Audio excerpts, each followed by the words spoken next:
हाँ जी दोस्तों, क्या हाल है आपसे। तो स्वागत है आज के वीडियो में आप सभी का। तो हम आपके लिए लेकर आए पीसीबीसी क्लास 12 के लिए अकाउंटेंसी, जिसमें हमने स्टार्ट कर रखा था एक चैप्टर जिसका नाम था गुडविल। तो गुडविल पे हमने अभी तक एवरेज प्रॉफिट मेथड सीख लिया है, जिसमें कुछ एडजस्टमेंट थी, वो एडजस्टमेंट करना भी सीख लिया है। हमने स्टार्ट कर दिया है उसके बाद आपका टॉपिक जिसका नाम है सुपर प्रॉफिट मेथड। तो गुडविल कैलकुलेट करनी है सुपर प्रॉफिट मेथड से करनी है।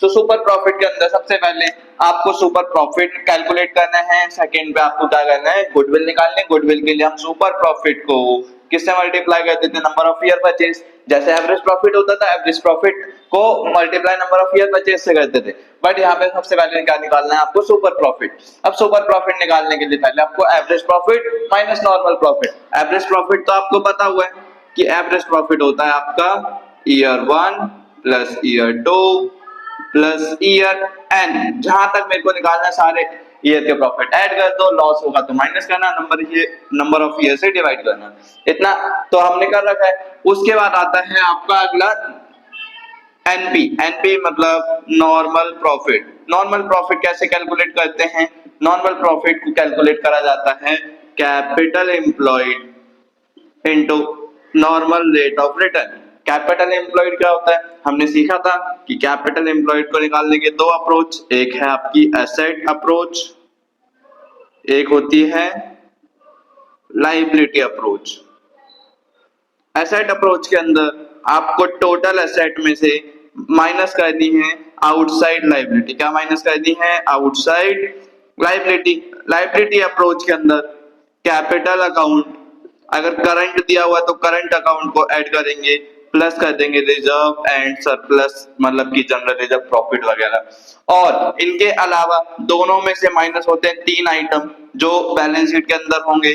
गुडविल, कौन सी वाली, बैलेंस शीट वाली गुडविल, और आपकी हो सकती है एक नॉन ट्रेड इन्वेस्टमेंट, और एक होते थे आपके फिक्टिशियस एसेट्स। ये था आपका कैपिटल एम्प्लॉयड का टॉपिक। अगर आपको एसेट दिख रहे हैं तो एसेट अप्रोच, और कैपिटल वगैरह दिख रहे हैं तो लायबिलिटी अप्रोच। सीधा सीधा कैपिटल दे देगा तो और कुछ नहीं दिया तो वही आपकी कैपिटल एम्प्लॉयड मान ली जाएगी। अभी तक हमने ये पढ़ा है, ये था आपका ओवरव्यू अभी तक का। चलो फिर आगे देखते हैं क्वेश्चन को।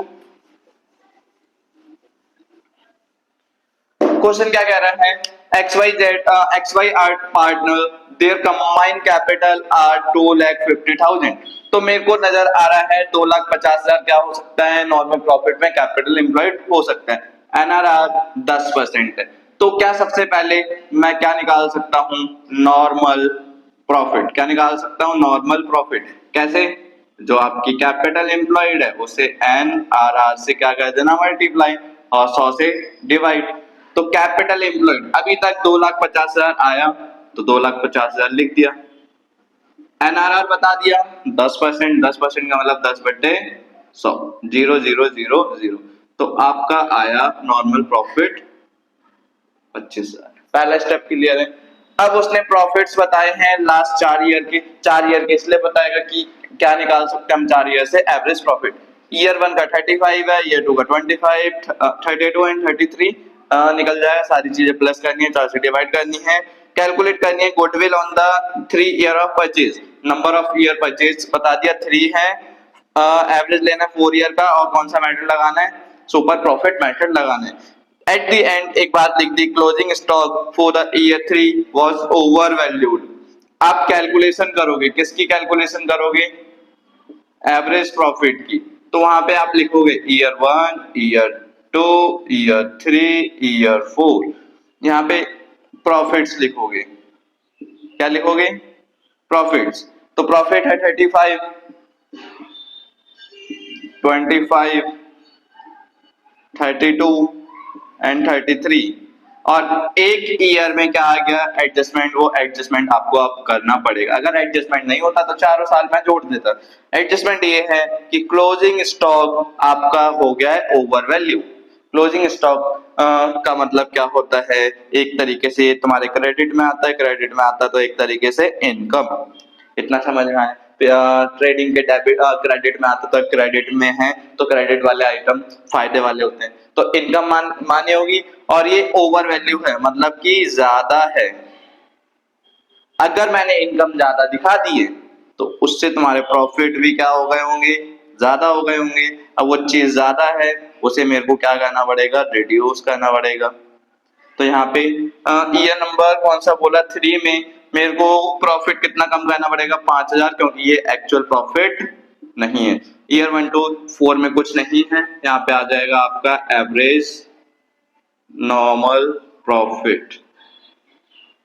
कितना आया, एक तो 35 ही रहेगा, 25, 27 एंड ये आपका रहेगा 33,000। इन सबों को ऐड करते हैं, 7 3 10, 5 15, 5 20, 20 का 0 2, 3 2 5 6 7 8 9 3 12। तो यहाँ पे आप एवरेज निकालोगे तो आएगा 1,20,000 डिवाइडेड बाय 4, 30,000।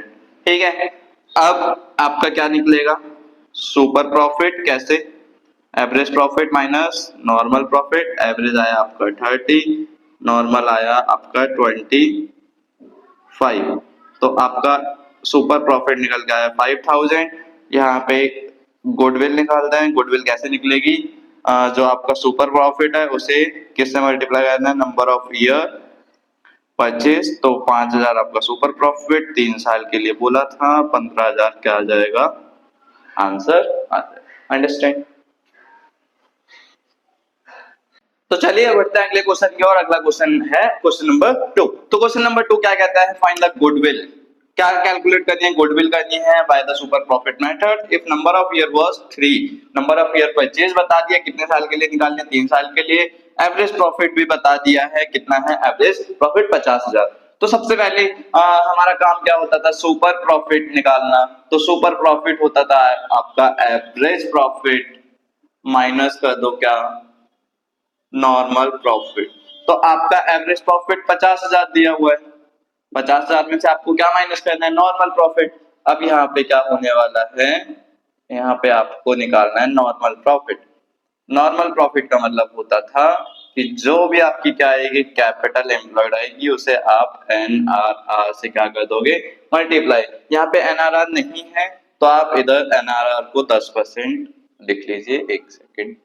ठीक है, तो कैपिटल एम्प्लॉयड इनटू एनआरआर, मतलब कि एनआरआर आपको 10% दिया है। अब कैपिटल एम्प्लॉयड निकालने का तरीका क्या था, यहाँ पे हमने सीखा था, जो कैपिटल एम्प्लॉयड होता है 2 अप्रोच से निकलता है। अप्रोच नंबर 1 जिसे आप बोलते हो असेट अप्रोच। क्या बोलते हो, असेट अप्रोच। तो असेट के अंदर आपको क्या लेना है, आपको सबसे पहले टोटल असेट लेने, क्या लेने, टोटल असेट। उनमें से माइनस कर देना है क्या, आपको माइनस करना होता है आउटसाइड लायबिलिटी। उसमें से और 3 चीजें माइनस होती थी जो दोनों अप्रोच में होती थी। सबसे पहली अप्रोच क्या है आपकी, असेट अप्रोच, जहां पे हम बोलते थे गुडविल। अगर कौन सी है, जो बुक्स में दिख रही है बैलेंस शीट के अंदर। एक होता था डेफर्ड रेवेन्यू एक्सपेंडिचर, एक होता था नॉन ट्रेड इन्वेस्टमेंट। क्या होती थी, नॉन ट्रेड इन्वेस्टमेंट। ये भी माइनस करने पड़ते थे, फिर क्या निकल के आता था आपका कैपिटल एम्प्लॉयड। जब भी बैलेंस शीट वाला क्वेश्चन देगा तो आपको ये 3 चीजों का जरूर ध्यान रखना है। अब टोटल एसेट कितने हो गए, टोटल एसेट आप एक बार जोड़ लेते हैं, 1,50,000, 1,80, 1,80 और 1 2,80, 2,80 और 3 3,00,000, 3,70,000, 3,80,000। तो टोटल एसेट आपके 3,80,000। आउटसाइड लायबिलिटी के अंदर क्या क्या आता है, आउटसाइड लायबिलिटी मतलब जो आउट ऑफ बिजनेस है। क्या है, आउट ऑफ बिजनेस, चाहे वो करंट है या नॉन करंट, चाहे वो 12 महीने के अंदर पे करनी है या 12 महीने के बाद। अब चेक करिए आउटसाइड लायबिलिटी क्या क्या है आपकी। आउटसाइड लायबिलिटी ये तीनों है, क्रेडिटर है, बैंक लोन है, आउटस्टैंडिंग एक्सपेंस 50,000, 40,000 और 10। टोटल आउटस्टैंडिंग लायबिलिटी आपकी निकल के आई 1,00,000। कितनी निकल के आई, 1,00,000। कैसे 1,00,000 निकल के आई, 50,000 की क्रेडिटर, 40 का बैंक लोन, 10,000 का आउटस्टैंडिंग। ठीक है, 380 में से 1 लाख गया, आपका निकल के आया 2,80,000। अब चेक करिए बुक्स के अंदर, इन्हें हम बुक्स बोलते हैं, बुक्स के अंदर कोई गुडविल दी है क्या? गुडविल कितने दिख रही है आपको? 30,000। कोई आपको नॉन ट्रेड इन्वेस्टमेंट दिख रही है? नॉन ट्रेड, वहां पे इन्वेस्टमेंट है पर नॉन ट्रेड है, यहाँ पे क्या लिख के दिया? Trade investment. क्वेश्चन में ट्रेड इन्वेस्टमेंट क्या करेगा? स्पेसिफाई करेगा।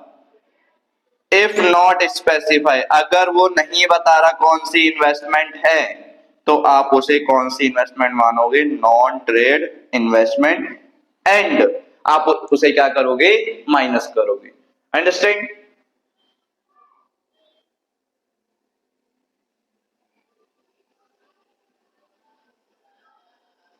ठीक है, एक बार ना ये टोटल देख लेते हैं। 150, 150, 180, 180, 280, 280 और ये 380, 3,90,000।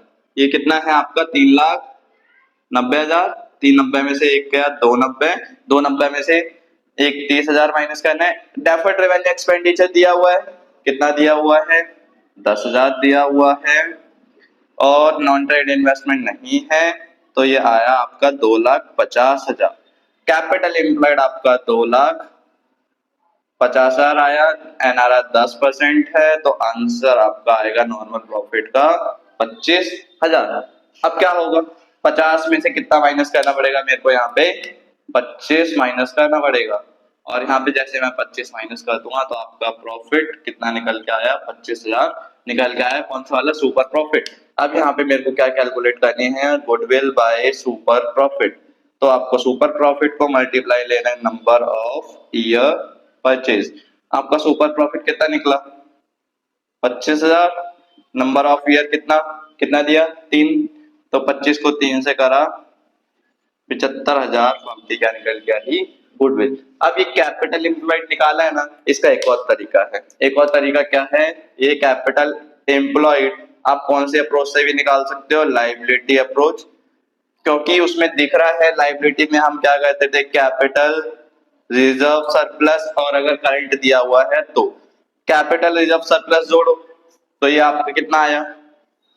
ये आया आपका 2,90,000।